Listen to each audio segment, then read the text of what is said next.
Itu nazar atau ngancem, paham teman kalian? Coba perhatiin baik-baik. Ini loh, lihat diksinya. Ini ngancem atau nazar? Coba lihat. Kalau aku dapat dia ya Allah, berarti aku akan puasa 2 bulan berturut-turut. Berarti kalau aku nggak dapat, aku nggak mau puasa. Antum ngancem Allah.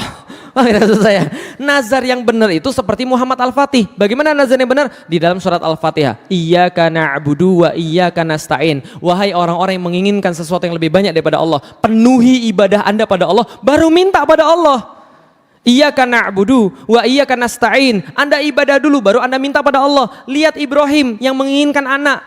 Dia menginginkan betul anaknya. Apa yang dia lakukan? Ibadah yang gak sama seperti yang lain. Apa ibadahnya? Di dalam Al-Quran diceritakan bagaimana dia menyambut tamu-tamu gitu ya, di malam hari, di tengah malam lewat dia menemui tamu-tamu, bukan 1-2 tamu, banyak tamunya. Lalu kemudian ketika datang, Assalamualaikum, Waalaikumsalam, datang. Banyak yang datang, Masya Allah. Anu diketok orang jam 2 malam, kira-kira dibukain atau tidak? Panggil Hansip antum. Lah ini Nabi Ibrahim langsung dibukain. Setelah dibukain kemudian, oh ya sebentar ya, mundur ke belakang, bangunin istrinya. Sarah, kita punya apa? Kita punya apa? Oh ada kambing. Ya sudah, sembelih kambingnya segera. Bikin gulai bagi mereka. Dibikin gulai bagi mereka. Ditawarkan gulainya. Ternyata yang datang nggak punya kaki semua. Udah sekalian. Lalu merasa takutnya apa? Yang datang malaikat. Malaikat bilang apa? Kami memberi kabar bahagia kepada engkau karena engkau akan mendapatkan seorang anak. Masya Allah. Coba lakukan yang lebih baik. Nah, iyyaka na'budu wa iyyaka nasta'in. Dia sampai meninggal tidak pernah meninggal salat rawatib dan salat tahajud. Enggak ada alasan ngantuk. Lah kenapa? Antum minta sama Allah yang banyak. Antum minta sama Allah yang besar. Masa antum mau dikalahkan dengan rasa ngantuk? Enggak, tahajud. Nah, tidak pernah meninggalkan salat rawatib dan tidak pernah meninggalkan salat tahajud. Nah, apalagi tapi dia tidak hanya ibadah mahdoh. Dia melakukan sebab akibat. Dia mengumpulkan pasukan-pasukan yang namanya inkisaria. Dalam bahasa Turki Yeni seri. Yeni artinya baru, seri artinya pasukan. Dalam bahasa Arab jadi inkisaria. Nah inkisaria ini apa? 7.000 pasukan elit dikumpulkan dari kecil di setiap barak-barak. Di setiap barak-barak ada seorang ulama yang tugasnya bacaan Quran, bacaan hadis dan membentuk mental pasukan agar menjadi mujahid fisabilillah. Sehingga mereka punya idola, mereka punya cita-cita. Apa cita-cita mereka? Kami adalah Ghazi. Itu kemudian panggilan mereka yang paling hebat. Jadi zaman sekarang doktor, insinyur, profesor itu dianggap hebat. Zaman dulu nggak ada. Zaman dulu yang hebat adalah titel Ghazi. Apa itu Ghazi? Orang yang berperang di jalan Allah. Maka sampai di zaman itu berdasarkan para sejarawan yang menulis, zaman itu orang tua akan merasa aib besar ketika anaknya sudah balik kemudian nggak bisa ikut perang tapi di rumah. Itu aib besar. Zaman sekarang anak nggak naik sekolah, nggak naik kelas, aib. Kan gitu ya. Zaman dulu nggak ikut perang, aib. Ini para Ghazi nih. 7.000 orang dilatih secara spesifik. Tiap hari mereka dilatih perang, fisiknya dilatih, ilmunya dilatih, mentalnya dilatih, sampai kemudian semua memahami. Dan hebatnya apa? Setengah pasukannya tidak pernah meninggalkan sholat tahajud di malam hari. Ini pasukannya Muhammad Al-Fatih, pasukan khususnya. Apalagi kemudian dia bangun benteng namanya Benteng Anadolu Hisar. Seperti apa Benteng Anadolu Hisar? Oke, balik ke peta. Kecepatan nggak ngomongnya? Alhamdulillah kalau gitu kan ya. Kan cepat tapi selamat. Selat Bosforus. Sebelah sini Asia, sebelah sini Eropa. Ingat posisinya Konstantinopel tadi bentuknya kayak apa? Oke, ini bentuknya nih kayak segitiga nih aslinya nih. Ini diambil dari Google, aslinya begini nih, segitiga. Ini adalah Selat Bosforus. Al-Fatih bilang, ini Konstantinopel. Kenapa nggak pernah ditaklukkan? Karena Al-Fatih jenius geografis, jenius kemudian fisika terapan dan sebagainya. Dia bilang ini, karena ini tidak kita tutup. Maka sampai kapanpun nggak bisa takluk ini. Lah kenapa? Bala bantuan dari sini, bala tentara dari sini, semua bebas lewat sini. Tapi kalau kita tutup, ini terkepung. Gimana caranya? Gampang. Buyut saya sudah bangun benteng namanya Anadolu Hisar. Anadolu artinya Anatolia, Asia Kecil. Hisar artinya benteng. Benteng yang terletak di wilayah Asia Kecil. Sedangkan Al-Fatih berencana bangun benteng di depannya, Rumeli Hisar. Benteng yang terletak di wilayah Rumelia, Romawi. Maka ketika dia pingin bangun benteng di sini, terdengar oleh Kaisar Konstantinopel, Kaisar kirim surat, woi kamu ini anak siapa sih? Bikin benteng di tanah orang, nggak tahu diri. Padahal dulu buyutmu bikin benteng di tanahnya sendiri, dia minta izin kepada kami, sebagaimana seorang anak minta izin pada bapaknya. Sedangkan kamu berani-berani bangun benteng tanpa izin, bikin benteng di tanah orang pula. Al-Fatih kirim surat balasan, saya kasih tahu kamu, wilayahmu adalah Konstantinopel dan yang dibatasi oleh pagar-pagarmu saja. Jadi selain wilayah itu bukan wilayahmu dan aku bebas membangun apapun di sana. Dan kalau engkau berbicara tentang sultan-sultan sebelum saya, ketahui baik-baik sultan yang sekarang beda dengan sultan yang kemarin. Yang tidak bisa mereka lakukan akan saya lakukan. Yang tidak bisa mereka selesaikan, saya selesaikan dalam waktu cepat. Kalau kamu kirim orang lagi ke sini, saya pastikan mereka tidak akan pulang dalam keadaan hidup. Diancam. Setelah diancam nggak berani lagi kirim. Nah ini kemudian ini blueprintnya teman-teman sekalian. Ini kemudian kapal-kapal di Selat Bosforus ini adalah punya buyutnya. Anadolu Hisar inilah punya dia, Rumeli Hisar. Bagaimana posisi sesungguhnya? Nih posisi sesungguhnya, Anadolu Hisar. 25 meter di atas, ini mobil bila dibandingkan dengan bentengnya. Gede nggak bentengnya? Oh gede, jadi kalau Anda masuk di pintu masuk, mau ke WC harus naik angkot dulu. Paham sekalian? Itu adalah Anadolu Hisar. Rumeli Hisar lebih gede lagi, ini Rumeli Hisar. Ini Rumeli Hisar, lihat ini ada 7 citadel, ada 7 benteng besar kayak begini, dan ini semua terkoordinasi. Ini 30.000 meter persegi, dan ini mobilnya di sini, dan selesai ini semua dalam waktu berapa lama? 4 bulan. Paham teman sekalian? Berapa lama selesainya? 4 bulan. Anda ngelihatnya mungkin biasa. Tapi kalau dilihat dari atas, ini dari atas ini membentuk nama Muhammad. Lihat, mim, ha, mim, dal. Dari atas nanti kelihatan namanya Muhammad, gitu kan ya. Ini benteng terkoordinasi. Saya pernah datang ke sini teman sekalian. Ini tingginya sekitar 60-an meter sampai ke atas. Saya pernah datang ke sini, salah naik angkot. Salah naik angkot, serius, salah naik angkot. Yang di atas jurusannya Rumeli Hisarius tuh, yang di bawah Rumeli Hisar. Yang saya naik ke sini. Pas saya naik sini, ya Allah salah naik angkot sampai di atas. Gak apa-apa, kita bisa masuk dari sini, ada pintu masuk. Masuk ke sini, ternyata udah ditutup lama, digembok. Terpaksa turun ke bawah, lihat sini. Ya Allah, lutut saya mau putus teman sekalian. Serius. Itu tinggi sekali. Yang saya bayangin, gimana caranya ngangkat batu-batu besar ke atas itu, lalu kemudian menumpuk-numpuk jadi seperti ini 4 bulan. Kalau dia nggak serius nggak akan jadi. Paham tuh sekalian? Ini selesai dalam waktu 4 bulan. Selesai 4 bulan, orang-orang menyebut dengan nama Boas Kesen. Artinya adalah pemotong kerongkongan. Kesen artinya kerongkongan, Boas artinya kerongkongan atau Bosforus. Kesen pemotong tenggorokan. Setelah selesai jadi semua ini, struktur yang luar biasa ini, tapi namanya anak muda, tetap ada masalah. Betul begitu? Kalau dalam film-film kan anak muda pasti punya masalah. Kan ditanya, apa masalahnya? Nih masalahnya teman sekalian. Tembok Konstantinopel yang sudah saya bilang tadi, dibuat pada tahun 300, nggak pernah jatuh sampai tahun 1453. Perfect selama 1123 tahun. Bayangkan teman sekalian, berapa lama? 1123 tahun perfect, nggak ada yang mengalahkan. Lah kenapa? Bayangkan, jangan tahun ini bayangin ya. Bayangin pada tahun 300 sampai tahun 1400. Ada satu struktur tingginya 18 meter. Kebayang nggak teman sekalian? 18 meter kalau ada artis di situ, ini artisnya kira-kira. Kok kecil banget Ustaz? Iya itu artisnya nih. Jadi kalau ini 18 meter, enggak hanya kemudian 18 meter, 3 lapis. Lapis pertama parit. Anda bawa kuda berhenti di sini, mohon maaf. Di sini paritnya 20 meter, dalamnya 10 meter. Kalau Anda nekat berenang, di mana ada di sini? Oh tapi tenang Ustaz, saya punya batu akik yang sakti. Oh ya boleh, nah, batu akik sakti, Anda di mana nggak mempan ya. Anda naik ke sini, berantem di sini, lempar batu di sini, lempar minyak di sini, dibakar di bawah. Taruhlah Anda berhasil mulai mengalahkan di sini, manja di sini. Ini tingginya sekitar 8 meter, tingginya sekitar 5 meter, tebelnya sekitar 3 meter. Taruhlah Anda bisa manjat di sini, dipan lagi dari sini. Lempar batu, lempar minyak, bakar. Taruhlah Anda bisa mengalahkan karena batu akik Anda kuat banget gitu kan ya. Nah ini tingginya sekitar 8 meter. 8 meter, tebelnya sekitar 5 meter. Kalau Anda jadi Muhammad Al-Fatih, gimana cara masuk tempat ini? Ingat, ini sudah perfect selama 1123 tahun. Pendahulu Anda nggak ada yang bisa. Semua nggak ada yang bisa, terus Anda gimana caranya kira-kira? Yang agak kreatif dikit, gimana caranya? Gali lewat bawah, bagus. Itu sudah dicoba oleh orang-orang Serbia. Penggali-penggali perak dari Serbia sudah coba karena mereka ahli dalam membuat terowongan untuk menggali-gali perak, maka mereka lewat di sini gali-gali tanah, mereka berharap bisa muncul di sini. Tapi orang Konstantinopel bukan bodoh. Mereka punya teknologi sederhana tapi ampuh. Bagaimana caranya? Di sini mereka pasang baskom setiap 1,5 meter 1 baskom. Mereka isi air, maka itu jadi alat deteksi sederhana. Setiap yang lewat di bawah bergetar air di atasnya. Dia tahu siapa yang gali, dia prediksi di mana kemudian galinya, dia buat lubang counter attack, disiram dibakar, dibawa hidup-hidup. Bukan ide bagus, terus gimana lagi caranya? Oh pakai pesawat saat belum ada pesawat.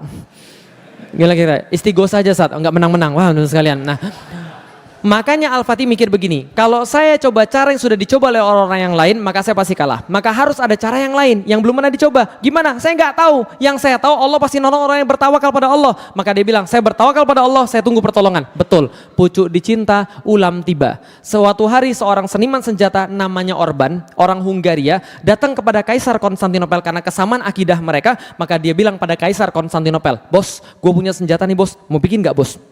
Raja Konstantinopel lihat, bagus juga senjata lo. Berapa bikinnya? Bikinnya segini bos. Sorry kita lagi nggak punya duit. Gini aja, kamu jangan pergi kemana-mana. Kamu tinggal di sini, jangan kemana-mana. Nanti kalau kami punya duit, kami bikinin senjatanya.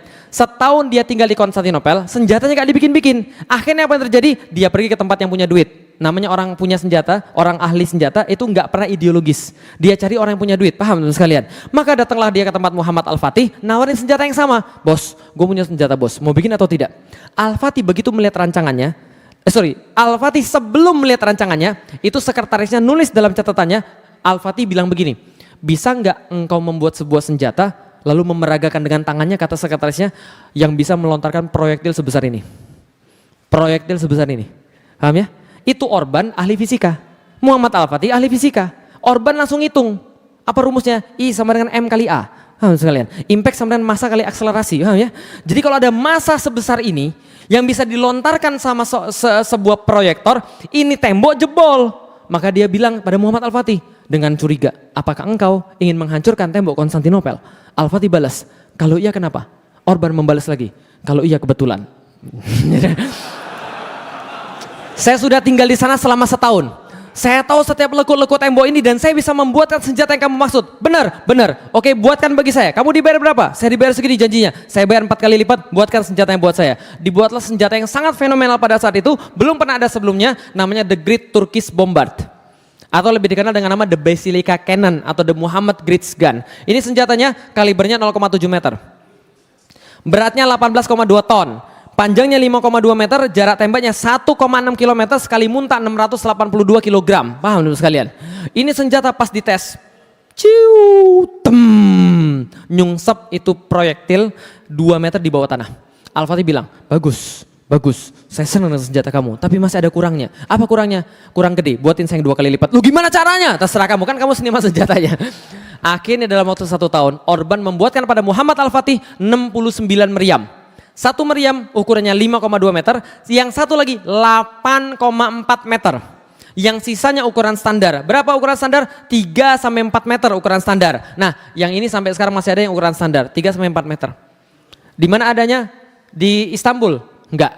Adanya di Museum Fort Nelson, Portsmouth, Inggris. Loh kok ada di Inggris Ustaz? Diminta sama Raja Inggris. Teman sekalian, dia bilang, please dong, bagi gue ini adalah meriam paling berat dalam sejarah, please dong, please. Ya udah kita kasih. Nanti kalau dia sudah bosan kita minta balik lagi, teman sekalian. Nah, ini adalah senjatanya. Kalau ada artis, kira-kira artisnya kayak begini. Kok ada artis terus Ustaz? Ya ini pesan sponsor, teman sekalian. Meriamnya digede sekali, teman sekalian. Dan ini ada ulirnya nih, di sini ada ulirnya. Jadi bisa kemudian diulir masuk. Teman sekalian, ini bisa diulir masuk. Di sini kemudian kasih mesiunya, di sini selongsong peluru gedenya itu. Nah ini kemudian kenapa harus diulir? Supaya mudah transportasi, paham sekalian? Karena kalau segede itu, seberat itu nggak ada yang bisa angkat. Paham sekalian? Setelah dibuat semuanya, jadilah semua persiapan sudah selesai. Pada tanggal 6 April 1453 disepakati penyerangannya pada tanggal ini. Gimana cara serangannya? Al-Fatih melalui tiga arah. Satu lewat laut sebelah selatan, Laut Marmara. Lalu kemudian dari sebelah timur lewat Tanduk Emas, menyerang dari sebelah utara dari sini. Lalu kemudian dari barat lewat sebelah barat dengan pasukan-pasukan darat. Maka dikerahkanlah lewat sebelah selatan, dibuat tempat-tempat kemudian yang bisa bangun kapal. Semua dibuat kapal-kapal perang. Dalam bahasa Arab, tempat pembuatan kapal, pabrik namanya Darus Sinaah. Darus Sinaah itu jadi tempat pembuatan kapal pada masanya Muhammad Al-Fatih. Semua pabrik buat kapal. Di Tyre, di Sidon, di mana-mana, di Beirut, semua dibuatin kapal-kapal di sana. Jadi dari bahasa Arab, apa tadi? Darus Sinaah, jadi bahasa Inggris Darsenal. The Arsenal, gudang peluru. Itu artinya dari bahasa Arab Darus Sinaah. Admiral, yang paling terkenal adalah pasukan laut Islam. Admiral, itu dari bahasa Arab Amirul Bahar. Amirul Bahar adalah pemimpin lautan. Lah kenapa? Yang paling terkenal pemimpin lautan di masa Islam namanya Khairuddin Barbarossa. Khairuddin Barbarossa itu adalah admiral lautnya Sulaiman Al-Qanuni, cicitnya Muhammad Al-Fatih. Paham tuh sekalian? Tapi pas zamannya Muhammad Al-Fatih ini kapal-kapal baru dibuat. 400 kapal dibuat di kota-kota pantai, kemudian ditransfer ke Konstantinopel, menyerang dari sebelah selatan. Beberapa kapal kecil masuk ke dalam Teluk Tanduk Emas dan total 250.000 pasukan. Jalan dari Edirne menuju ke Konstantinopel dalam waktu 2 bulan bawa meriam segede-gede kingkong. Paham tuh sekalian? Diceritakan dalam beberapa sejarah, dalam buku sejarah, setiap meriam ditarik oleh 30 kerbau. Dan 30 kerbau ditemani oleh seratusan orang. Untuk apa? Ngeratain jalan, paham tuh sekalian? Karena dia nggak boleh ada gundukan. Ada gundukan nggak bisa ditarik. Bisa dipahami ya? Jadi ada orang ngeratain jalan, ditarik. Ngeratain jalan, ditarik. Ngeratain jalan, ditarik. 2 bulan sampailah mereka ke depan Konstantinopel melalui segala macam rintangan dan mereka tulis dalam chronicles mereka, ketika kami berjalan di siang hari, maka matahari tidak tembus sampai ke dalam terompah kami karena tertutup oleh panji-panji dan tombak-tombak kami. Dan pada waktu malam hari Anda tidak akan dapat melihat bumi karena tertutup oleh kemah-kemah kami. Giliran orang Konstantinopel lihat ketika sudah sampai di depan pintu depan Konstantinopel, mereka naik ke atas menara, mereka tulis dalam chronicles mereka, kami melihat kaum muslim datang kepada kami like a river of steel, seperti sungai dari besi. Kebayang nggak sungai dari besi? Kenapa? Baju zirah mereka memantulkan sinar matahari, jalan pada mereka seperti sungai dari besi. Mereka bilang memenuhi pandangan kami dari pantai sampai ke pantai. Paham? Ini tembok Konstantinopel yang 3 lapis tadi. Yang 3 lapis tadi kita jelasin itu bukan semeter 2 meter. Itu 7,5 kilometer temboknya. Kok tahu Ustaz? Sudah saya hitung. Dari mana? Google. Paham teman sekalian? Enggak, saya pernah jalani dari ujung tembok sampai ke ujung tembok di Konstantinopel, di Istanbul, dan betul 7,5 kilometer itu 3 lapis semuanya teman sekalian. Kecuali beberapa daerah khusus. 7,5 kilometer itu kaum muslim semua. Kebayang teman sekalian. 6 April 1453 berdasarkan nasihat daripada Aks Syamsuddin, peperangan dimulai. Sebelum kemudian peperangan dimulai, Al-Fatih mengirimkan utusan. Kenapa? Hadisnya ada. Jangan perangi manusia sebelum utus manusia pergi ke pekarangan mereka dan sampaikan pada mereka 3 pilihan. 1, masuklah kepada Islam dan itu lebih baik daripada dunia dan seluruh isinya. Jadi kita tidak usah perangi mereka. Yang kedua, bayar jizyah ketundukan. Atau ketiga, mereka kemudian mau diperangi. Maka kemudian Kaisar bilang, lebih baik kami mati. 6 April 1453 dibariskan pasukan di depan tembok Konstantinopel, kira-kira jaraknya 1,5 kilometer. Kenapa 1,5 kilometer? Cukup jauh untuk bisa dipanah, tapi cukup dekat untuk bisa disaksikan. Pada hari yang sama, hari Jumat, Muhammad Al-Fatih sholat Jumat di situ. Bisa difahami? Ketika sudah sholat Jumat, takbir berkumandang, masuk ke dalam Konstantinopel, terdengar orang-orang muslim sedang melaksanakan sholat Jumat, mereka berpikir, ini kayaknya terakhir kalinya kita melihat salib di atas Hagia Sophia. Maka peperangan dimulai, meriam pertama ditembakkan. Yang menang Muhammad Al-Fatih atau Konstantinopel? Maunya Muhammad Al-Fatih, tapi kejadiannya serangan dari 3 arah kalah total. Kenapa kalah total? 400 kapal dihabisi hanya dengan sekitar 27 kapal Konstantinopel. Loh kok bisa habis? Karena 27 kapal Konstantinopel ini jauh lebih besar daripada kapal kaum muslimin. Di masa Muhammad Al-Fatih baru belajar buat kapal. Teknologi paling bagus pembuatan kapal ada di daerah Italia, di Venice sama di daerah Genoa. Maka mereka kemudian paling hebat di sana, bawa kapal ukurannya 10-14 kali lipat lebih besar daripada kapal kaum muslimin. Kalah total di sana. Diceritakan dalam sejarah seperti semut lagi mengerubungin sebuah papan. Bisa dipahami sekalian, saking besarnya kapal mereka. Kalah total di lautan, sebelah daratan dipasang rantai segede kingkong. Kapal-kapal nggak bisa masuk. Lalu bagaimana dari sebelah barat? Meriam-meriam ditembakkan. Betul, sekali tembak hancur porsi besar dalam dinding mereka. Tapi baru ketahuan kelemahannya. Apa kelemahannya? Reloadnya 3 jam sekali. Paham sekalian? Tembak, sebentar jangan diisi dulu lah, kenapa? Ini pergesekannya sangat luar biasa, panas, kalau dipasang nanti pecah, jangan dimin dulu. Udah didimin dulu, pendinginan dulu, cooling down, kan 3 jam sekali baru bisa tembak lagi. Bayangkan, 7,5 kilometer, 69 meriam, 100 meter 1 meriam, nggak bisa jebol. Lah kenapa? Jebol, hancur semen, jebol, hancur semen, tembak, hancur semen, tembak, hancur semen. Paham teman sekalian? Semua itu nggak terjadi kemudian yang mereka harapkan dari tanggal 6 April 1453 sampai tanggal 20 April 1453, 2 minggu mereka di depan tembok, mereka pikir mereka bisa menang, ternyata kalah total. Temboknya terlalu perkasa bagi mereka. Dari situ yang mereka lihat bukan kemenangan. Apa yang mereka lihat? Mayat-mayat bergelimpangan. Kemudian logistik bertambah sedikit, penyakit-penyakit mulai muncul, orang-orang mulai kemudian kehilangan semangat tempur, mulai muncul masa-masa suara-suara sumbang. Tahu suara-suara sumbang? Kalau pernah naik gunung? Pernah naik gunung? Naik gunung tuh paling susah pas baru mulai, di tengah, atau pas udah mau nyampe. Yang sering naik gunung, di bawah, di tengah, atau pas udah mau nyampe? Yang pernah naik gunung, pasti pas bentar lagi mau nyampe udah kelihatan itu ujungnya. Itu tiba-tiba ada yang ngomong, pulang yuk bro. Gue udah pusing banget nih bro. Kayaknya gue gak bisa lanjut lagi nih bro. Pernah gak dengarnya begitu? Banyak sekali, itu pasti ada yang begitu. Ingat baik-baik kalau antum punya proyek besar, atau kalau antum mau hijrah, pas antum baru mau nyampe itu masih ada ujian. Mesti ada ujian. Muncul suara-suara sumbang, dan biasanya pakai dalil. Kan bukannya Allah tidak membebankan kepada kita apa yang tidak sanggup kita tanggung gitu kan. Sama kayak di situ, muncul suara-suara sumbang, pulang aja yuk. Kayaknya kita nggak bakal menang deh. Muhammad Al-Fatih ini kurang ajar, masih muda, ambisius, gara-gara dia banyak yang mati. Gara-gara dia banyak muda yang meninggal. Gara-gara anak muda yang ambisius ini. Muncul suara-suara sumbang dan Al-Fatih tahu, yang paling berbahaya dalam perang bukan kehilangan logistik, bukan kehilangan senjata, tapi kehilangan mental. Maka dia kumpulin seluruh panglima-panglimanya, dia rapat. Oke, sampaikan pada saya. Apapun yang Anda mau, sampaikan pada saya. Kita lanjut atau kita pulang. Nggak ada yang berani ngomong. Lah kenapa? Al-Fatih itu 21 tahun tapi temperamental. Siapa yang kemudian macam-macam itu bisa dihukum sama dia. Nggak ada yang berani ngomong. Yang berani ngomong cuma satu orang, namanya Khalil Pasha. Khalil Pasha datang pada Muhammad Al-Fatih. Khalil Pasha ini penasehat semenjak zaman bapaknya. Sudah sepuh banget, sudah senior. Dia bilang, Muhammad, bukankah saya adalah penasehat dari zaman bapakmu? Iya. Muhammad, saya melihat kamu dari kecil. Saya melihat kamu tumbuh jadi dewasa, menjadi seorang panglima yang diharapkan oleh umat. Nggak ada yang bisa memimpin semua ini kecuali kamu di masa depan. Lalu dia bilang begini, tapi dari tadi tuh saya lihat kamu tuh keras kepala luar biasa.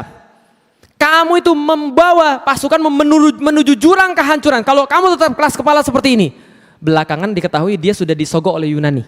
Lalu kemudian dibilang nih, pulang saja. Kita ambil kemudian upeti dari mereka, kita balik lagi. Al-Fatih nggak suka. Sebelum selesai ngomong orang ini, orang sepuh ini, meja dibanting. Duar! Seorang mualaf namanya Zaganos Pasha. Zaganos Pasha bilang gini, jangan dengarkan kata-kata dia hendak memadamkan semangat dari dalam diri kita.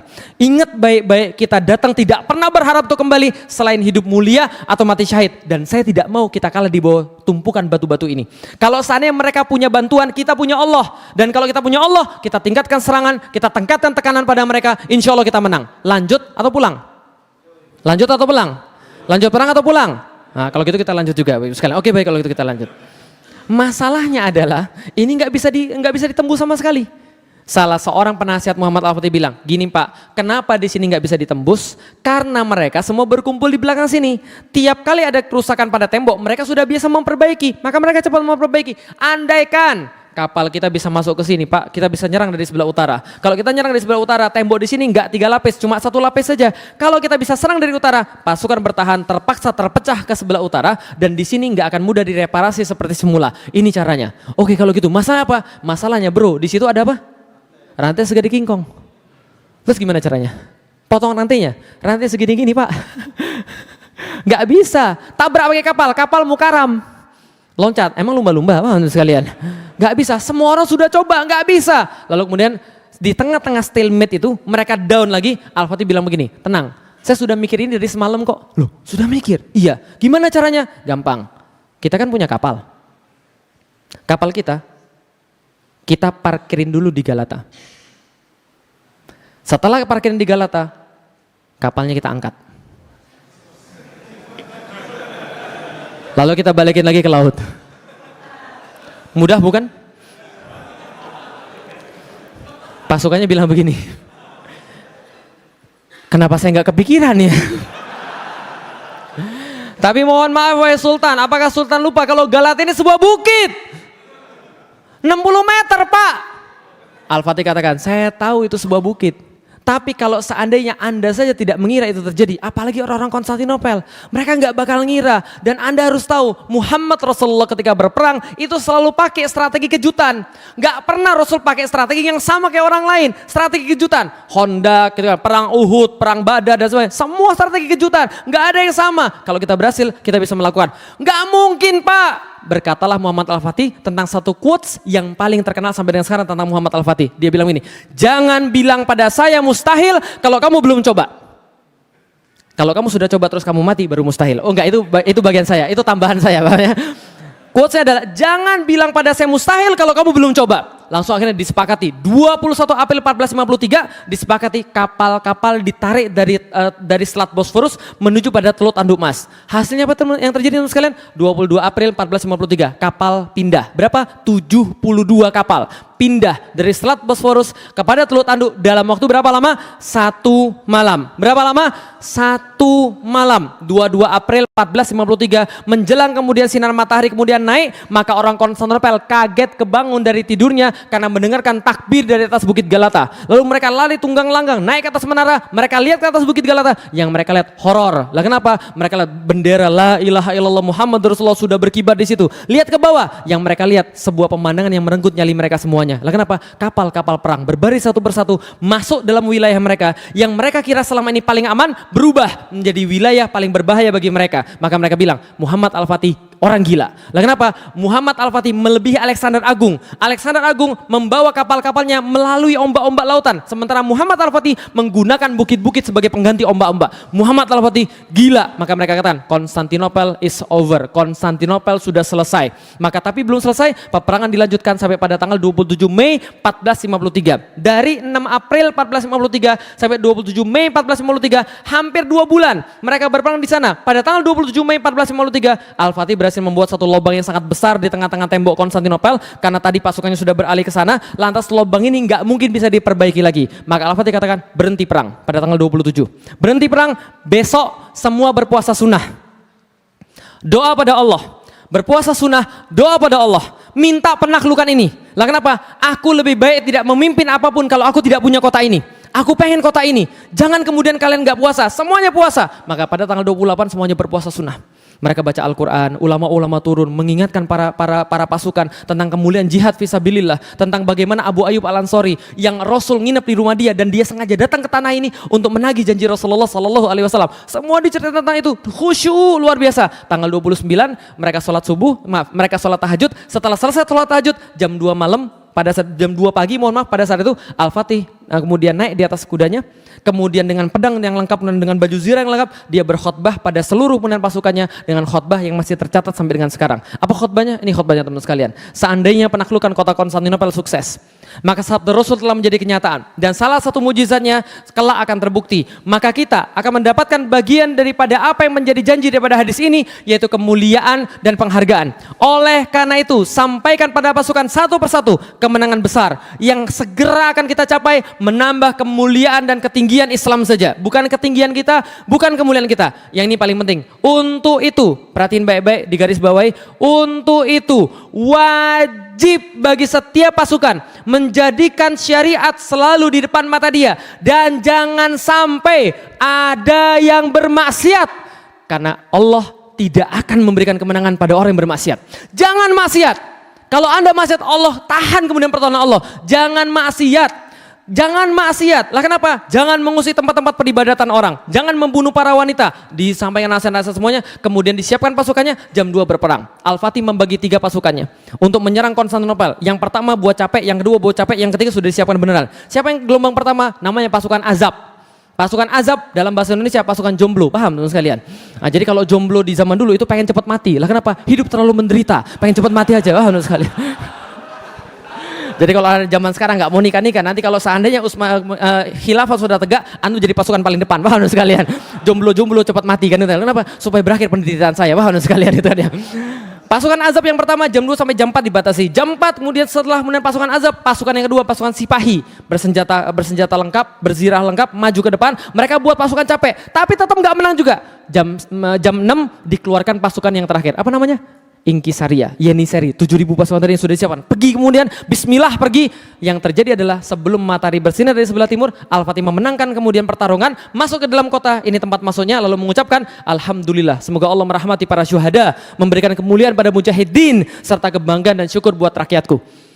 Lalu kemudian dia masuk ke dalam kota, diiringi dengan kemudian gurunya, ini Aksyamsuddin digambarkan seperti ini, dengan kuda putihnya, dengan baju zirah lengkapnya, dengan bendera tauhid, la ilaha illallah Muhammad Rasulullah. Mungkin di sini ada tambahan inna fatahna laka fatham mubina. Ini kemudian bendera Utsmani, warnanya merah, dihiasi kemudian dengan kalimat tauhid. Jadi kalau kemudian ada yang teman-teman lihat kemarin aksi ada bendera merah itu, mereka sudah bilang pada saya, kami pengen bawa bendera Utsmani yang warna merah. Monggo silakan saja, agar jangan bawa bendera LGBT aja, paham sekalian. Oke. Nah, kemudian ketika kemudian masuk bendera yang kemudian ke dalam kota, Al-Fatih dengan kudanya masuk ke dalam kota langsung menuju ke Hagia Sophia. Diceritakan dalam sejarah Al-Fatih menoleh ke kiri dan menoleh ke kanan, menoleh ke kanan, masya Allah, menoleh ke kiri, masya Allah, menoleh ke kanan lagi, masya Allah, masya Allah, masya Allah. Dia merasa nggak percaya. Lah kenapa? Bahwa dirinya sudah dipilih menjadi panglima yang terbaik. Lurus kemudian menuju kepada Hagia Sophia, sampai di depan Hagia Sophia, di jantung kota itu. Kemudian dia turun daripada kudanya, tidak dapat menahan rasanya, lalu kemudian duduk bersujud ke arah Makkah, melepas sorbannya, mengambil segenggam tanah Konstantinopel, menaburkan ke atas kepala dia. Lalu berkata bahwa dia cuma manusia, dia nggak ada yang lain. Allah yang memberikan penaklukan ini. Masuk ke dalam gereja, kemudian dia temui di sana banyak sekali perempuan-perempuan menangis. Anak-anak menangis. Mereka kira mereka bakal mau dibunuh. Lah kenapa? Ingat 1453 penaklukan Konstantinopel. Di saat yang sama Spanyol direkonquista. Spanyol ditaklukkan kembali oleh orang-orang Spanyol. Maka kemudian orang-orang banyak dibunuh di sana. Orang di sini merasa mereka akan dibalas dendam lalu dibunuh juga. Al-Fatih katakan, tenang, keluar kalian semua daripada gereja. Yang pengen tetap tinggal di kota ini, properti mereka tidak akan diganggu. Yang pengen keluar daripada kota ini, kami jamin nyawa mereka sampai di depan pintu gerbang kota, kami akan jaga nyawa mereka, silakan keluar daripada kota ini. Tapi kami minta tempat ini dijadikan sebagai masjid. Coba lihat baik-baik, tempat terbaik dijadikan sebagai masjid. Tempat terindah, termegah dijadikan sebagai masjid. Mental orang-orang Indonesia, sekarang masjid ditaruh di tempat yang paling sisa. Paham?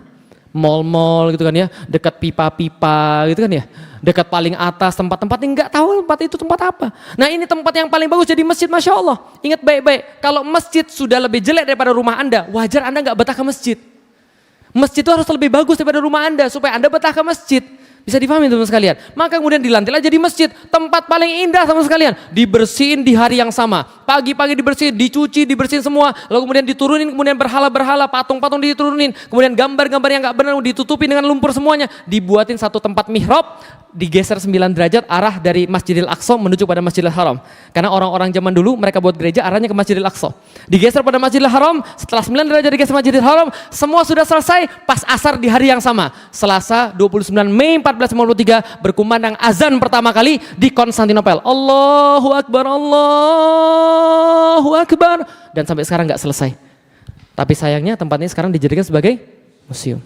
Paham teman sekalian? Nunggu pemberani-pemberani yang datang daripada kaum muslimin membalikkan lagi menjadi sebagai sebuah masjid. Bisa dipahami teman sekalian? Oke, pertanyaan saya sederhana. Antum kayak dengar sebuah kisah dongeng gitu ya? Dari tadi gitu. Ini kayak dongeng Ustaz, kayaknya nggak mungkin. Ini kejadian nyata. Saya tulis dalam buku saya Muhammad Al-Fatih 1453 yang nanti kalau mau ada di luar iklan. Enggak, itu promosi. Paham ya? Oke. Lihat baik-baik. Ini Hagia Sophia. Ini Hagia Sophia sekarang. Ini dulu bagi Muhammad Al-Fatih namanya Kizil Elma. Kizil Elma artinya apel merah. Puncak pencapaian tertinggi seorang Muhammad Al-Fatih dalam menaklukkan Konstantinopel lalu kemudian mengambil Hagia Sophia. Bisa dipahami sekalian? Coba lihat. Ini dulu nggak ada yang pensil-pensil ini nggak ada. Ini struktur-struktur ini nggak ada. Karena ini struktur tambahan semua nih. Struktur tambahan semua. Yang asli cuma ini doang nih. Ini struktur aslinya nih. Ini Hagia Sophia. Coba lihat baik-baik. Materi semua yang saya ceritakan pada Anda tadi pengantar materi utama. Oh, pengantar doang, iya. Apa materi utamanya? Nih materi utamanya. 54 hari perang, 825 tahun penantian. Lihat baik-baik, 54 hari mereka perang, 825 tahun penantian. Maksudnya seperti apa? 54 hari mereka perang, kukuh di sana dengan berbagai macam cobaan yang lebih luar biasa lagi 825 tahun penantian. Maksudnya semenjak keluar dari lisan Rasulullah Sallallahu Alaihi Wasallam, la tuftahanal Konstantiniyah, akan ditaklukkan Konstantinopel bagi kalian, wahai umatku, akan ditaklukkan Konstantinopel. Saat itu orang Yahudi tertawa terbahak-bahak bilang Muhammad gila, stres, ngayal, gak mungkin. Paham antum? Cuma segelintir orang yang percaya pada beliau, para sahabat, mereka percaya pada beliau, mewariskan dari generasi demi generasi, tanpa bosan. Nak, Rasul bilang begini, nak, Rasul bilang begini, nak, Rasul bilang begini, terus menerus, sampai 825 tahun. Ada orang yang memegang janji itu, kemudian 825 tahun kemudian, seorang anak berusia 21 tahun, masuk ke dalam kota, lalu berbicara, Rasul kami tidak pernah bohong. Paham teman sekalian? Cuma untuk bukti ini, lihat 825 tahun. Semua cerita tadi untuk cuma buktiin satu hadis Rasulullah Sallallahu Alaihi Wasallam. Rasul kami tidak pernah bohong. Kalau dia sudah bilang akan kejadian di masa depan, kami yakin sebagaimana kami yakin bahwa kami pasti mati dan kami yakin sebagaimana kami yakin bahwa Allah adalah Tuhan kami. Rasul tidak pernah bohong. Kami berusaha sebaik-baiknya. 21 tahun anak itu masuk ke dalam kota, Rasul kami tidak pernah bohong. Paham teman sekalian? Berapa lama dia berjuang? Kadang-kadang ada orang di antara kita baru 1 tahun berjuang, baru 2 tahun berjuang, baru sekali ikut aksi, baru 2 kali ikut aksi. Kemudian aksi lagi disuruh, kemudian mereka bilang aksi terus. Kapan menangnya ya Ustaz? Kapan kita kemudian hebatnya ya Ustaz? Masa kita aksi terus? Antum gak sabar. Paham sekalian? Ini loh lihat, ini satu kota ini, kejayaan ini, diperjuangkan 825 tahun. Berapa generasi itu? Mereka sabar menanti janji Rasulullah, gak pernah mereka ingkar, gak pernah mereka ragu. Walaupun harus lama, mati saya nggak apa-apa. Yang penting anak saya lanjut tugas saya. Paham teman sekalian? 825 tahun. Antum baru hijrah setahun 2 tahun, minta janji Allah. Akhirnya selesai. Ngayal kadang-kadang. Masya Allah. Coba kita lihat sekalian. Apa rahasia mereka? Ini rahasia mereka. They believe in something that cannot be seen by eyes. Mereka percaya pada sesuatu yang tidak dapat dilihat oleh mata. Rusaknya orang Indonesia pada zaman sekarang dan orang-orang muslim di seluruh dunia pada zaman sekarang karena mereka mengandalkan mata dan logika untuk melihat sesuatu.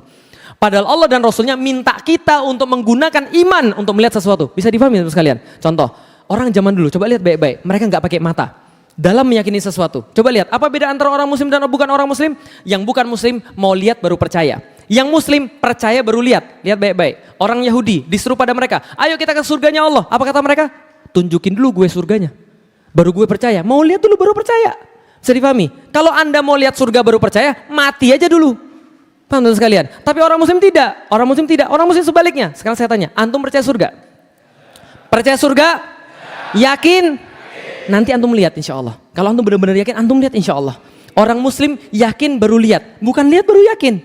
Bisa dipahami sekalian. Orang Yahudi baru lihat baru yakin. Tapi setelah lihat nggak yakin juga. Muhammad, kalau kamu memang benar-benar seorang nabi, belahlah bulan bagi kami. Kalau kamu belah bulan bagi kami mau masuk Islam. Dibelah nggak sama Rasulullah? Masuk Islam nggak mereka? Oh, itulah kaum ingkar itu begitu. Makanya resolusi berapa kali pun percuma. Mereka nggak bakal taati itu. Lah kenapa? Karena mereka kaum Yahudi begitu sifatnya. Bisa difahami teman sekalian. Ingkar mereka nggak mau. Tapi kaum muslimin dia yakin baru dia lihat. Coba lihat baik-baik teman sekalian. Seorang syahid yang pertama bukan seorang wanita. Jihad diwajibkan atas kaum laki-laki tapi syahid yang pertama kali wanita. Siapa namanya? Sumayyah ibu-ibu sekalian. Didilah anak-anak kita kayak Sumayyah. Sumayyah itu kemudian dia dicambuk habis-habisan. Lah kenapa? Karena anaknya Amr bin Yasir bawa orang tuanya Sumayyah dan bapaknya Yasir untuk masuk Islam. Mereka berdua masuk Islam bapaknya. Bapak ibunya langsung kemudian disiksa habis-habisan oleh Umayyah bin Khalaf. Yaitu adalah majikannya mereka. Lalu Umayyah bin Khalaf kemudian cemuti habis-habisan, dicambuk habis-habisan. Ayo akui Lata dan Manat adalah Tuhanmu, Lata Uzza Manat adalah Tuhanmu. Suatu saat enggak tahan diludahi sama Sumayyah. Diludahin. Karena Umayyah bin Khalaf tadi diludahin, marah besar, ambil tombak ditusukkan dari kemaluannya tembus sampai pada lehernya. Ketika dalam kondisi seperti itu, siksaan seperti itu, orang menyaksikan tapi nggak bisa buat apa-apa. Amr bin Yasir diikat di sebuah pohon kurma, nggak bisa buat apa-apa. Bapaknya mau disiksa juga, nggak bisa buat apa-apa. Rasul lewat di depan mereka dalam kondisi siksaan seperti itu. Apa kata Rasulullah Sallallahu Alaihi Wasallam? Sabron ala Yasir, sabar wahai keluarga Yasir. Sabron ala Yasir, fa inna mau'idukumul jannah. Sesungguhnya Allah telah menjanjikan pada kalian semua surganya Allah. Apa kata Sumayyah ketika mendengarkan kata surga itu? Ya Rasulullah, surganya seakan-akan sudah di depan mata saya ini ya Rasulullah. Enggak dirasakan lagi sakit, enggak dirasakan lagi benar pedih. Lah kenapa? Karena dengar kata surga senang sekali. Ya Allah, hilang itu semua fakta di depan mata. Karena apa yang dibicarakan oleh Rasulullah? Bagi mereka kata-kata Rasulullah lebih nyata daripada realitas di depan mata. Paham teman-teman sekalian? Itulah mereka orang-orang begitu. Mereka yakin pada Rasulullah. Kenapa? Kalau Rasul sudah bilang itu pasti jadi, enggak ada penderitaan lagi. Rasul sudah janjikan surga. Masya Allah. Tapi zaman sekarang enggak begitu. Coba kita lihat apa yang Anda dapatkan dengan mata Anda. Nih yang Anda dapatkan dengan mata. Rohingya, Palestina, Syria, dihabisi di mana-mana. Enggak selesai-selesai perasaan kita itu. Coba antum perhatikan bagaimana doanya apa namanya? Doa kunutnya para imam itu loh. Nambah terus. Ya Allah, doakan saudara kami di Chechnya. Ya Allah, saudara kami di Bosnia. Ya Allah, saudara kami di Rohingya. Saudara kami di Palestina. Saudara kami di Gaza. Saudara kami di Aleppo. Saudara kami di Damaskus. Saudara kami di Irak. Nambah terus, Mas. Lah kalau Anda lihat semua ini pakai mata, Anda percaya nggak kebangkitan Islam akan tegak? Nggak mungkin. Lah kenapa? Masa kita bisa bangkit? Orang awal akhir Ramadan aja kita berantem. Orang masa Felix aja jadi persekusi. Itulah kalau antum lihat pakai mata. Tapi kita nggak boleh lihat pakai mata. Apa yang kita lihat? Kita lihat pakai iman. Kalau kita lihat pakai mata, nyerah kita. Lah kenapa? Kalau kita lihat pakai mata, yakin gak kita Islam akan tegak lagi? Enggak bakal yakin. Kenapa? Kalau Anda yakin Islam bakal tegak lagi, Anda udah bakal dibilang orang gila. Karena meyakini sesuatu, di saat Anda belum mengalami itu, Anda bakal dibilang orang gila. Seperti Rasulullah, seperti Muhammad Al-Fatih dibilang gila. Tapi coba lihat teman sekalian, apa efek daripada kegilaan? Apa manfaat daripada dalam tanda kutip kegilaan? Coba lihat baik-baik, efek daripada kegilaan dan manfaatnya. Lihat, ada dua orang anak, satu berkata, saya akan jadi juara se-Indonesia. Satu lagi berkata, saya akan jadi juara se-RT saja. Yang lebih banyak berusaha, yang se-Indonesia atau yang se-RT? Oke, baik. Kalau begitu, kalau yang se-Indonesia yang lebih banyak berusaha, berarti kira-kira yang mana yang lebih berprestasi? Se-Indonesia atau yang se-RT? Lihat baik-baik. Ada orang keinginannya lebih besar, maka dia akan berbuat lebih banyak. Kalau dia berbuat lebih banyak, prestasinya lebih besar. Masuk logika? Oke, berarti contoh misalnya, yang se-RT belajar 2 jam, yang se-Indonesia belajar 2 jam terus merasa, ibu saya capek. Oh ingat kamu tadi cita-citamu apa? Saya akan jadi juara, se-Indonesia. Itu temanmu yang se-RT 2 jam terus selesai. Kamu kalau belajar 2 jam sama kayak se-RT. Paham ya? Kamu belajar lagi. Insya Allah saya mau Pak, insya Allah saya mau Bu, saya belajar lagi. Lah kenapa? Karena dia mau jadi juara yang lebih besar, yang lebih tinggi. Dia belajar lebih banyak karena keinginannya lebih besar, maka dia berprestasi lebih banyak. Oke, sekarang kita balik. Berarti kalau ada orang prestasinya biasa-biasa saja, berarti dia usahanya biasa-biasa saja. Kenapa dia usahanya biasa-biasa saja? Karena dia tidak pernah yakin dengan apapun. Dia tidak pernah punya visi ke depan. Dia tidak punya Rasulullah yang dia yakini. Bisa dipahami teman-teman sekalian? Pertanyaan saya sederhana, nggak usah dijawab pada hari ini. Ibu-ibu, pertanyaan saya sederhana, nggak usah dijawab hari ini, nanti dijawab di rumah. Menurut Anda ini orang-orang muslim yang biasa-biasa saja atau sudah berprestasi? Nggak usah dijawab. Lah kalau merasa biasa berarti bisa jadi Anda tidak punya keinginan apapun. Karena orang-orang yang berusaha lebih banyak adalah orang-orang yang yakin. Saya pengen sedunia, maka saya tidak boleh kalah dengan orang yang cuma pengen se-Indonesia. Orang pengen kebaikan se-Indonesia, saya pengen sedunia. Jadi jangan tanya saya tentang Indonesia, dunia aja saya bela apalagi Indonesia, paham teman sekalian? Nah maka kalau ada orang pengen lebih banyak, kerjalah lebih banyak. Anda pengen hadiah lebih besar, kerjalah lebih banyak. Nah karena kenapa? Karena itu adalah konsekuensinya. Muhammad Al-Fatih sama. Coba kita lihat teman sekalian, nih lihat, anak ini menguasai Konstantinopel umurnya berapa? 21 tahun. Tapi ketika saya masuk Islam, umur saya 18 tahun. 18 tahun saya masuk Islam, saya dapat cerita ini dari Muhammad Al-Fatih, dari Fatih Karim, guru saya. Fatih Karim ceritain saya tentang Muhammad Al-Fatih, datanya yang dia dapat pada saat itu, ada penakluk Konstantinopel umurnya 23 tahun. 23 tahun Kang? Iya, hebat banget Kang ceritanya Kang? Iya, lalu saya bilang sama ustadz saya pada waktu itu, pas saya baru masuk Islam, saya bilang sama ustadz saya, Kang kalau gitu nama Islam saya, boleh nggak Muhammad Al-Fatih? Boleh, 2002 nama Islam saya Muhammad Al-Fatih. Sampai sekarang. Nah kemudian ketika Muhammad Al-Fatih kenapa? Saya bilang sama Fatih Karim, karena Muhammad Al-Fatih yang itu sudah menaklukkan Konstantinopel, tapi dia belum menaklukkan yang satu lagi. Kota apa? Kota apa? Yakin akan takluk? Yakin akan takluk kota Roma? Saya bilang saya akan menaklukkan kota Roma. Maka kemudian orang bilang, Felix ya orang gila. Alhamdulillah sekalian. Saya bilang gak ada masalah. Lah kenapa? Rasul dibilang gila, Muhammad Al-Fatih dibilang gila, tambah satu gak akan ada masalah. Paham teman sekalian? Maka saya bilang insya Allah saya taklukkan kota Roma. Maka saya berusaha untuk menaklukkan kota Roma. Saya masuk Islam 18 tahun, 23 tahun, 5 tahun kemudian saya belum bisa menaklukkan kota Roma. Pergi aja belum, paham sekalian. 2002 saya masuk Islam, 2007 saya pergi aja belum ke sana. Saya baru pergi ke kota Roma tahun 2012. Kapan? Ketika bapak saya ngajak saya ke sana, pergi ke kota Roma. Sebelumnya gini, kantor mau pergi, kemana Pi? Pergi ke Eropa. Eropa kemana Pi? Prancis, Italia. Italianya di mana? Milan, terus mana lagi? Roma, ikut. Loh kamu dari kemarin tahun-tahun lalu nggak mau pergi? Ya iyalah, Papi pergi ke Makau, ke Hong Kong. Emang saya mau jadi raja judi, paham sekalian? God of Gamble itu kan ya.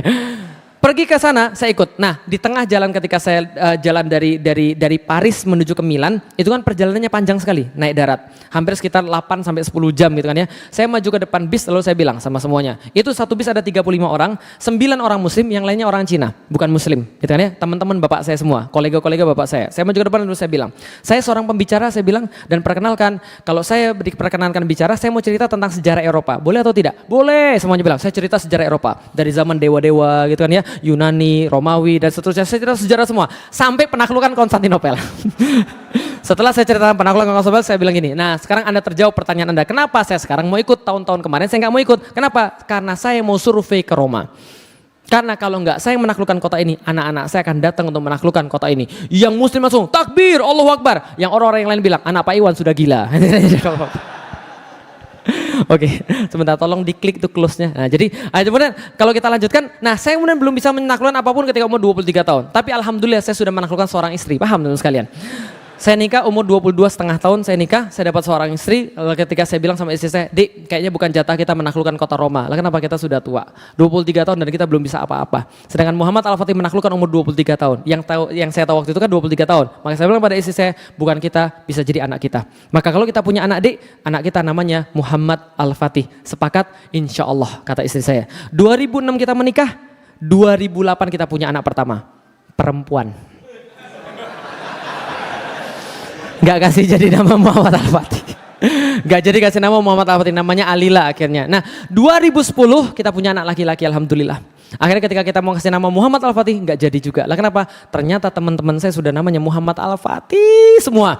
Karena saya sudah cerita ini dari tahun 2008. Teman-teman saya anaknya namanya Muhammad Al-Fatih semua. Fatih Karim itu punya anak namanya Muhammad Fatih Alif. Alasannya apa? Alif adalah huruf pertama. Berarti dia pertama kali sampai ke kota Roma. Yang lain belakangan. Mohon maaf. Teman saya yang lain bikin nama Muhammad Fatih Al-Awal. Lah kenapa? Dia awal, yang lain akhir. Teman saya Cahyo itu kan ya, Mas Cahyo itu yang sering di ngaji, dia kasih nama anak siapa? Muhammad Fatih Ridho. Yang lain tidak diridhoi, cuma anak saya diridhoi.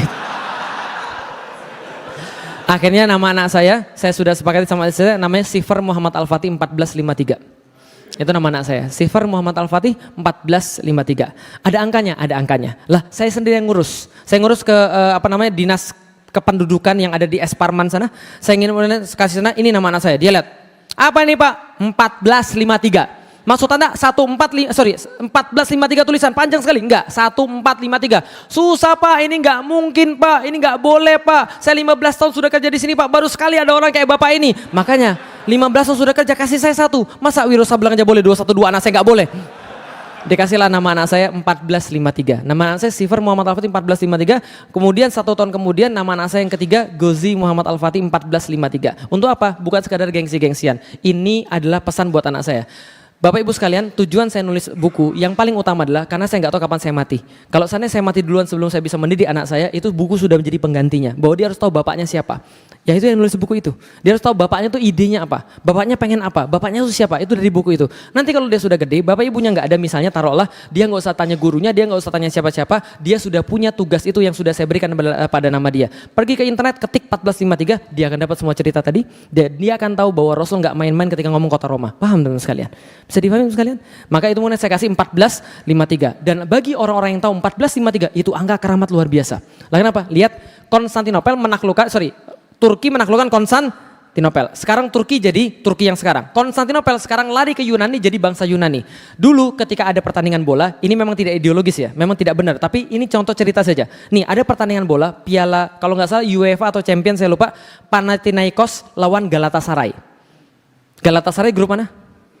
Tahu Galatasaray itu artinya apa? Galata itu bukit Galata tadi, Saray artinya Pelis, istana. Jadi Galatasaray grup Turki lawan Panathinaikos, grup Yunani gitu kan ya. Lawan mereka itu orang-orang Turki iseng. Pakai kemudian ketika ke tempat lawannya, ketika pergi ke tempat kandang lawannya, dia bentangan spanduk judulnya begini, Remember 1453. Makanya sekalian langsung gak jadi main bola, tawuran di situ ada. Setelah itu Yunani bilang karena mereka memprovokasi kami dengan mengungkit kehinaan masa lalu. Paham teman sekalian? Kalau Anda bawa 1453 pergi ke Yunani, Anda bakal dipermasalahkan di situ. Nah, kenapa? Bagi mereka itulah angka takluknya mereka ke dalam orang-orang Turki, tapi bagi kita tidak. Itu adalah di mana tahun Allah menzohirkan Islam di atas seluruh dunia. Bisa difahami? Dari 1453 muncul Renaissance. Dari 1453 muncul kemudian kejaran-kejaran Islam yang lain, Masya Allah. Nah, maka anak saya dikasih nama 1453 supaya dia tahu ini tugas daripada bapaknya. Paham teman sekalian? 1453. Pertanyaan saya sederhana. Pertanyaan terakhir sebelum saya selesaikan materinya, masih ingat ketika gali parit tadi ada 2 kelompok. Yang satu yang benar-benar beriman, yang kedua Yahudi yang terpaksa. Kalau cerita pasti orang muda ingat. Itulah ibu kenapa Anda sering-sering cerita pada anak-anak. Ya, jadi yang pertama siapa? Yang benar-benar beriman. Yang kedua, oke, Yahudi kalau dengar kata-kata Rasulullah maka dia tertawa terbahak-bahak lalu bilang Rasulullah orang gila. Sedangkan Muslim, mukmin mendengar hadis Rasulullah yakin berbuat yang terbaik dan mereka lihat hasilnya. Pertanyaan saya sederhana, yakin gak antum Roma akan takluk? Yakin? Takbir. Bisa dipahami teman sekalian? Kenapa saya selalu bersemangat untuk mendakwakan Islam? Paham ya sekarang ya? Karena saya punya bisyarah dari Rasulullah Sallallahu Alaihi Wasallam. Kita pasti menang insya Allah. Cuman masalahnya adalah antum mau nggak menjalani itu semua itu? Kalau antum mau menjalani itu, antum jadi kemudian muslim yang istimewa, antum bukan jadi orang-orang yang biasa. Lah kenapa? Muslim ketika bersyahadat, dia tidak ditakdirkan jadi orang yang biasa.